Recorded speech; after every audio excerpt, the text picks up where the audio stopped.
today. Also, let's now link up with Chris Thairu, who's following up on what NASA is up to today. Chris, thank you very much for joining us. He's joining us from Kisii County.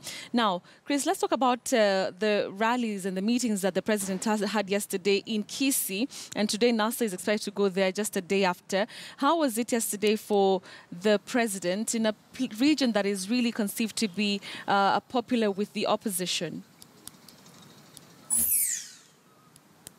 Well, a very good morning to you, Betty, and dear viewers. We continue camping in Kisii County, which is County 045. And today we expect that the NASA principals, led by the presidential candidate Raila Odinga, will be pitching tent in Kisii County, trying to woo the voters here. At stake is 358,000 registered voters. And of course, yesterday we had President Uhuru Kenyatta. Remember that initially the NASA brigade had planned to hold their rally yesterday, but the Jubilee party had already made those plans, and we saw that they ceded ground, and they agreed that today they will be holding their rally. That is NASA. And NASA has split it into two teams. That is one team led by the NASA presidential candidate, that is Raila Odinga, and the other one led by his running mate, Kalonzo Musyoka. One team will be starting their campaigns from Kiroka side, heading to Kisii town, while the other team will be starting their campaigns from Suneka area, heading to Kisii town, and they will all converge at Kisii Stadium, where is expected to be their main rally. Yesterday, when we had President Uhuru Kenyatta campaigning here in Kisii County, we saw that although he did not actually touch on one of the main issues that the residents here were expecting to hear, and that was the IDP issues. Remember that when he was here 3 weeks ago, he released a check of 350 million shillings for the residents, for the IDPs, the internally displaced persons here in Kisii County, to be in particular, and they were supposed to be given that money so that they can be resettled. But what we saw later was that at least half of the 16,000 internally displaced persons from Kisii County, that is approximately 8,000, came out insisting that their names were missing in that list. But he did not touch on that issue. We will, of course, be following on really what will be the feeling and how the residents really took up that issue. Of course, during his speech at Kisii Stadium, he also promised the residents of Kisii County that he will be creating a sub-county by the name Ekako. And that sub-county, he actually directed the acting Interior Cabinet Secretary, that is Dr. Fred Matiang'i, who hails from this region, to ensure that in the next 5 days that a new district commissioner is installed in that area.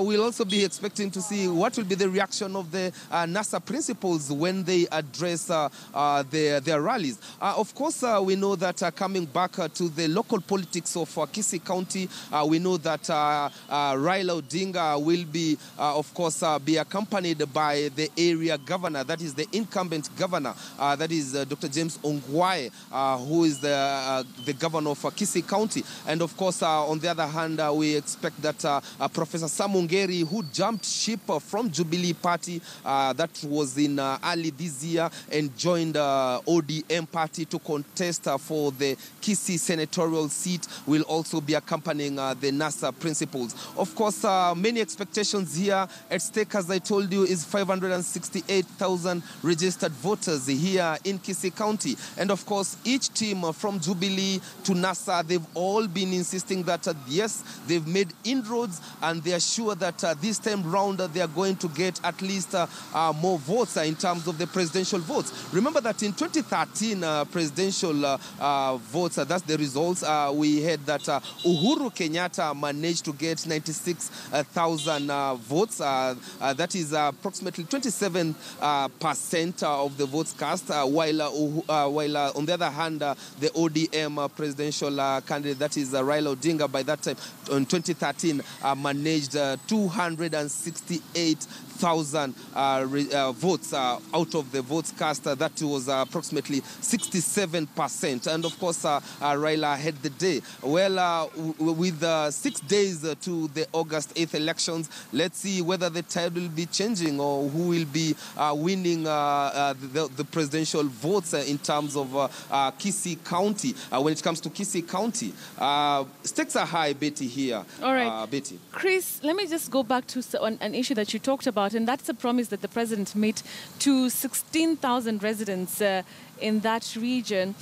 So with just 6 days to the elections, really, and the president not mentioning really anything about it yesterday in his tour, what really is the way forward? I mean, is it that he gave it to, a cabinet docket for them to actually implement it, or was it just lip service? Because, that's one of the issues really that, got a lot of attention when he visited the region a couple of months ago. Well, Betty, before the president arrived yesterday, we had a chance to speak to, that is the current senator of Kisii County, that is Chris Obure, and actually who joined the camp from ODM, and now he's in the Jubilee side of the party, and he will be contesting for the governorship of, that is Kisii County. And actually what he was saying is that there was an issue that came up. There are those who are genuine, yes, but there are those who had already been compensated, but they still found themselves back in that list. It's an issue that, of course, the